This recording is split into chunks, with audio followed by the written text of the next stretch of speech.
Right, Cherubs, so there's a lot of people looking at those doors, and if this were tourist season, there'd be a whole lot more. Most tour guides will make the claim that these doors were instrumental in starting the Renaissance, so let me tell their story. We'll start with the building. There's been a church at this location since the earliest days of Christianity in the region, and every important Florentine was baptized here during the medieval period. That includes Dante and Giotto, among others. During the 1300s, Florence went through an economic boom. It was a rural city, and within its walls you could still find vineyards and orchards. But the Florentine textile industry started to produce the most sought-after cloth in Europe, and this brought the population of about 50,000 Florentines plenty of money to start building projects. In 1401, the city of Florence proposed a competition, in the tradition of antiquity, for a commission to build this baptistery, arguably the city's most important structure, new doors. Each artist was given 4 sheets of bronze, about 75 pounds worth, and asked to illustrate the sacrifice of Isaac from the book of Genesis. God asked Abraham to prove his faith by sacrificing his only son. Abraham was set to comply, but at the last moment an angel stopped him, assuring him he'd passed the test. In 1 year, the artist needed to cast a bronze plate of this story, 17 inches high by 13 inches wide.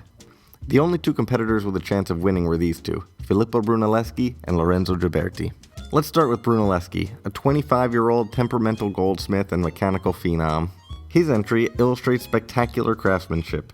Abraham violently grips Isaac's neck. The angel purposefully grabs Abraham's arm.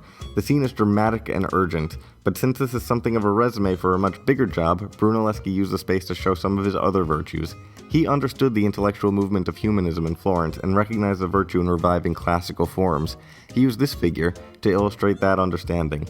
A boy pulling a thorn out of his foot copied a Roman statue that had survived the medieval period in plain sight. Brunelleschi tapped into the trends of the early Renaissance by showing his ability to sculpt as the Romans had. Now for Ghiberti. Neither a member of the Goldsmiths Guild nor the Sculptors Guild, he was 24 years old and made a living crafting boring items like buttons and earrings. Can I stop for a second and say that these guys were 24 and 25 years old when they created these? Why was I not tapped with that kind of genius? I mean, I'd use it. Back to Ghiberti's piece. A noticeable difference between the two is that Ghiberti's figures don't touch. The tension is in the empty space between the angel's hand and Abraham, and between the knife and Isaac, who, by the way, is the first nude to appear in sculpture for about 1,000 years in Italy. The entire action of this sculpture moves towards the right.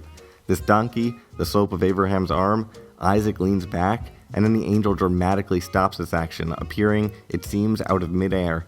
If Ghiberti won, as his stepfather said, he'd never have to make another earring.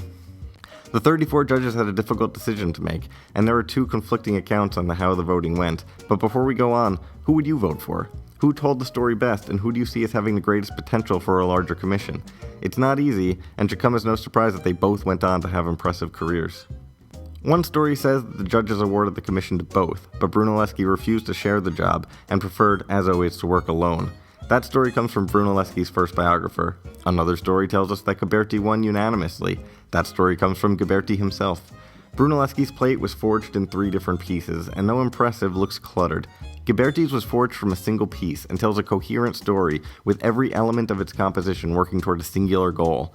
The commission went to Lorenzo Ghiberti, and he spent the next 22 years creating these doors, and they are amazing.